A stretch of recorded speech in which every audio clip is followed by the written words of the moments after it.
going on, guys? Welcome back to the channel. You know who it is by now, Jimothy. So ladies and gents, I thought I would give you an updated list on my Evil Twins deck. Now, I have been away from the channel, probably been away for about a week or so now.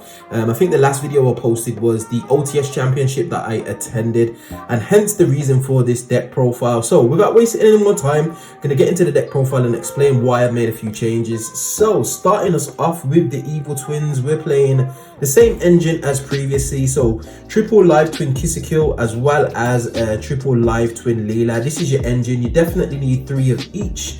It just goes without saying, to be honest. We're also running in the form of the live twin extenders, triple Kill Frost, 1 live twin Leela tree, as well as 1 evil twins Kill and Leela. This is just for your link 4 trouble sunny target to be able to just make it live even if you've got no cards on field, basically, because it just gets rid of a threat or a bait to negate at least. And in terms of the extenders, Frost is definitely better than Leela Treat, so hence why we've kind of like doubled up on the Frost.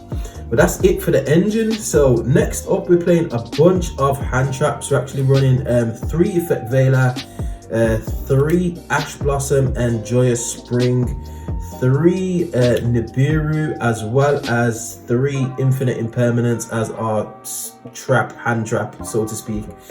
So we're playing 12 hand traps in a main, ladies and gents. Now, it's a lot higher than it was previously, but as you know, the meta at the moment is crazy, and I'm actually probably going to make room for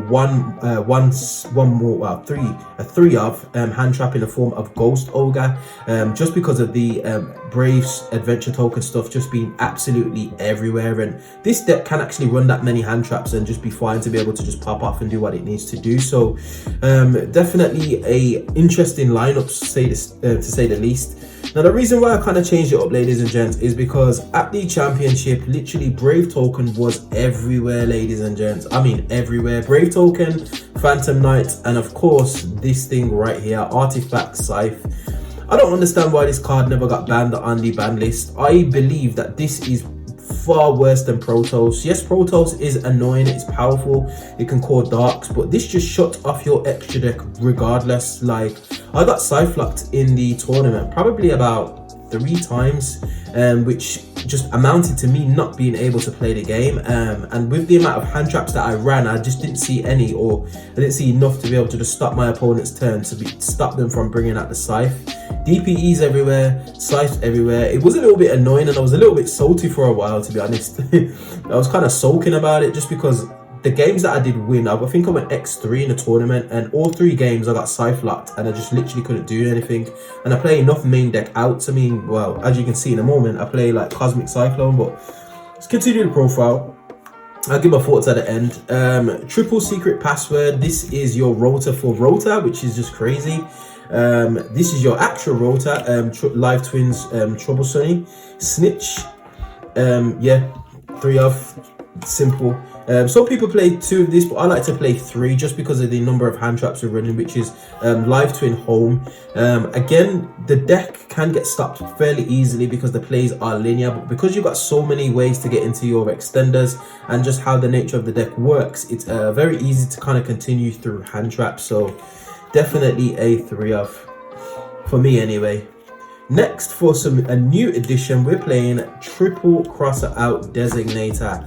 Now, I didn't have this at the tournament, but if I had ran this at the tournament, this would have been a lot easier, because obviously you can call Nibiru going first, going second. I can chain it and just send Scythe, so I don't get Scythe locked. It allows me to continue to do a few things that I couldn't do previously, like play through certain hand traps, not get Nibiru at the end of my combo, play through like Infinite Impermanence, play through Veiler, because I've got enough targets. I run enough hand traps as it is anyway, so I've gone for the Triple Cross Out Designator. Obviously, it's an easy side out going into game 2, whether you win or lose.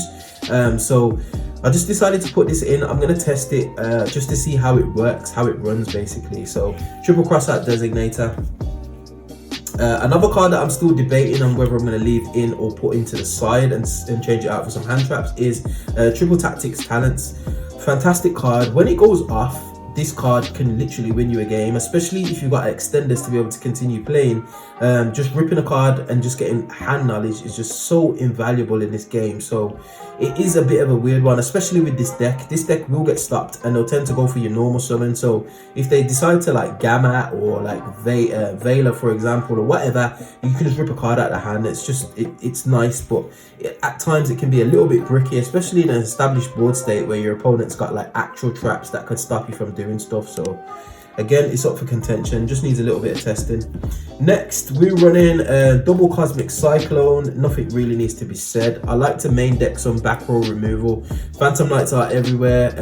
There's always at least one kind of unknown back row, whether it's Impermanence, Scythe, whether it's I don't know, Solemn Strike. There's always something that needs to be getting rid of, and just running just a single Harpy's Feather Duster, I find it a little bit touch and go, to be honest, especially when the locals that I normally play in is full of back row. So hence why I'm maining these two. If it wasn't, I'd probably change the ratios of these and sort it out, but yeah.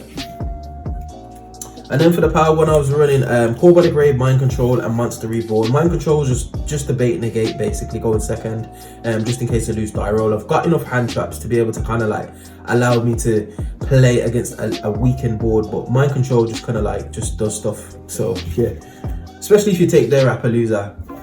Next, onto the extra deck, more of the same. We've got triple Evil Twin Kissekyo, triple Evil Twin Leela, as well as triple Trouble Sunny. I like to play all three. Some people play a little bit less, but I like to go through all three. Typically on my first turn, I go through 2 Trouble Sunny, just because of the way that I do my combos.